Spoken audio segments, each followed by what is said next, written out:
வணக்கம்.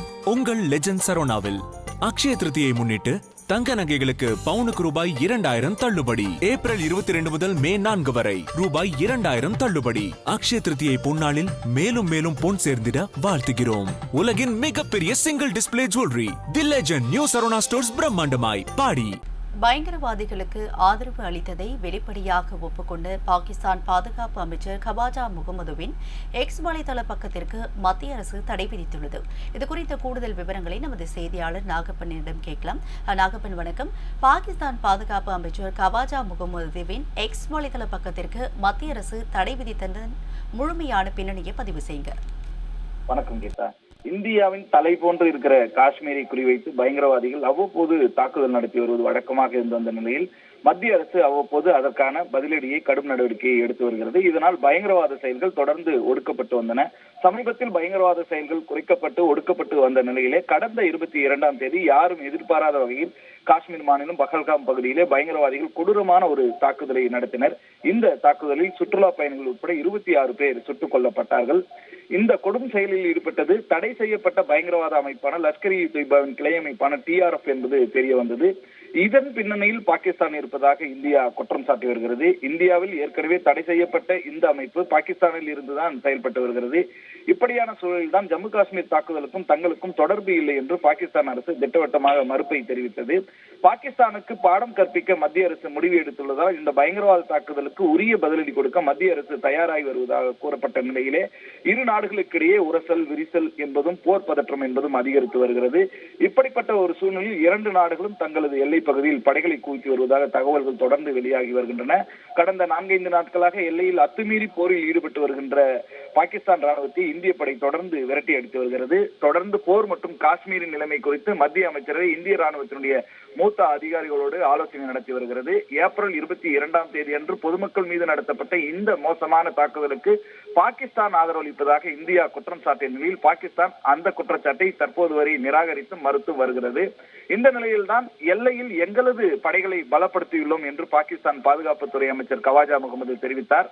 அவர் அளித்த பேட்டியில் எங்களது படைகளை பலப்படுத்தி இருப்பது இப்போதைக்கு விரைவான நடவடிக்கையாக உள்ளது என்றும் இந்தியா தாக்குதல் நடத்துவதற்கான சாத்தியக்கூறுகள் இருப்பதாகவும் பாகிஸ்தான் அரசாங்கத்திற்கு அந்த தகவல் கிடைத்துள்ளதால் இந்த நடவடிக்கை எடுக்கப்பட்டிருப்பதாகவும் தெரிவித்திருக்கிறார். எதிர்பாராத நேரத்தில் தாக்குதல் நிகழ வாய்ப்புள்ளதால் பாகிஸ்தான் மிகுந்த எச்சரிக்கையுடன் இருப்பதாக கூறியுள்ள கவாஜா முகமது நேரடி அச்சுறுத்தல் இருந்தால் அணு ஆயுதங்களை நிச்சயம் பயன்படுத்துவோம் என்று திட்டவட்டமாக கூறியிருக்கிறார். இது ஒரு உச்சகட்ட பதற்றத்தை ஏற்படுத்தியது என்றே சொல்ல வேண்டும். பாகிஸ்தானுக்கு எதிரான பிரிசிஷன் ஸ்ட்ரைக் என்ற முறையில் இந்தியா தாக்குதல்களை நடத்த திட்டமிட்டு இருப்பதாக டெல்லி வட்டாரங்கள் தெரிவித்து வந்த நிலையில் சில முக்கிய முடிவுகளை எடுக்க வேண்டும் என்று கவாஜா முகமது தெரிவித்திருக்கிறார். பாகிஸ்தானுடைய தாக்குதல் பற்றிய கூடுதல் விவரங்களை சொல்ல முடியாது என்றும் அவர் குறிப்பிட்டிருக்கிறார். இப்படிப்பட்ட ஒரு சூழலில் தான் நேற்று ஐநாவினுடைய பயங்கரவாத எதிர்ப்பு கூட்டத்தில் இந்தியாவினுடைய துணை நிரந்தர பிரதிநிதி யோஜனா பட்டேல் கலந்து கொண்டார். அவர் இந்தியாவுக்கு எதிராக பிரச்சாரத்தை பரப்பவும் ஆதாரமற்ற குற்றச்சாட்டுகளை செய்யவும் சர்வதேச மன்றங்களை தவறாக பயன்படுத்துவதாக பாகிஸ்தானை கண்டித்தார். பாகிஸ்தானுக்கு உள்ளேயே இருந்து வந்த சமீபத்திய வாக்குமூலங்களை யோஜனா பட்டேல் எடுத்துக்காட்டினார். பாகிஸ்தானுடைய பாதுகாப்பு அமைச்சர் கவாஜா முகமது தொலைக்காட்சி நேர்காணலை மேற்கோள் காட்டி கடுமையாக சாடியிருந்தார். ஏனென்றால் சமீபத்திய தொலைக்காட்சி நேர்காணலில் பயங்கரவாத அமைப்புகளை ஆதரித்த, பயிற்சி அளித்த, நிதியளித்த வரலாற்றை கவாஜா முகமது ஒப்புக்கொண்டார். அது மட்டுமல்லாமல் இதை முழு உலகம் கேட்டுக்கொண்டது என்று யோஜனா பட்டேல் அதை குறிப்பிட்டிருக்கிறார். பாகிஸ்தான் ஒரு மோசமான நாடாக அம்பலப்படுத்தப்படுகிறது என்று யோஜனா பட்டேல் தெரிவித்தார். உலகளாவிய பயங்கரவாதத்தை பாகிஸ்தான் தூண்டிவிடுகிறது என்றும் பிராந்தியத்தை சீர்குலைக்கிறது என்றும் யோஜனா பட்டேல் தெரிவித்திருந்தார். எனவே இந்த உலகம் இனியும் கண்மூடித்தனமாக இருக்கக்கூடாது, இருக்க முடியாது என்று காட்டமாக தெரிவித்தார். பயங்கரவாதத்தை ஒருபோதும் பொறுத்துக் கொள்ள முடியாது என்றும் பயங்கரவாதம் எல்லா வகையிலும் கண்டிக்கப்பட வேண்டும் என்பதை மீண்டும் வலியுறுத்துவதாகவும் யோஜனா பட்டேல் கூறினார். ஜம்மு காஷ்மீருடைய பஹல்காமில் சமீபத்தில் நடந்த பயங்கரவாத தாக்குதலை தொடர்ந்து உலகெங்கிலும் இருக்கின்ற தலைவர்கள், அரசாங்கங்கள் வலுவான தெளிவான ஆதரவை தெரிவித்திருந்த நிலையில் பல்வேறு கண்டனங்கள் தெரிவிக்கப்பட்ட நிலையில் ஒரு சர்வதேச சமூகம் பயங்கரவாதத்தை பொறுத்துக் கொள்ளக் கூடாது என்பதே எல்லோருடைய கோரிக்கையாகவும் இருந்து வந்த நிலையில் பயங்கரவாதத்தால் யாரெல்லாம் பாதிக்கப்படுகிறார்கள் என்பது இன்றைக்கு தெரிய வந்திருக்கிற நிலையில் பயங்கரவாத தாக்குதல் சம்பவம் என்பது ஒரு நாட்டையே கடும் கோபத்தில் ஆழ்த்தி இருக்கிற நிலையில் பல்வேறு நடவடிக்கைகள் எடுக்கப்பட்டு வருகின்றன. இந்த நிலையில் தான் பாகிஸ்தானுடைய பாதுகாப்பு அமைச்சர் கவாஜா முகமது அளித்த பேட்டி மிகப்பெரிய கோபத்தை ஏற்படுத்தி இருந்தது. அது மட்டும் இல்லாமல் அங்கே இருக்கிற பாகிஸ்தான் ஆதரவு யூடியூப் சேனல்கள் ஒரு மோசமான தவறான வகுப்பாத உணர்வை சொல்லுகிற வெளிப்படுத்துகிற 16 யூடியூப் சேனல்கள் இந்தியாவிலே தடை செய்யப்பட்டிருக்கின்றன. மத்திய அரசு அதை தடை செய்திருக்கிறது.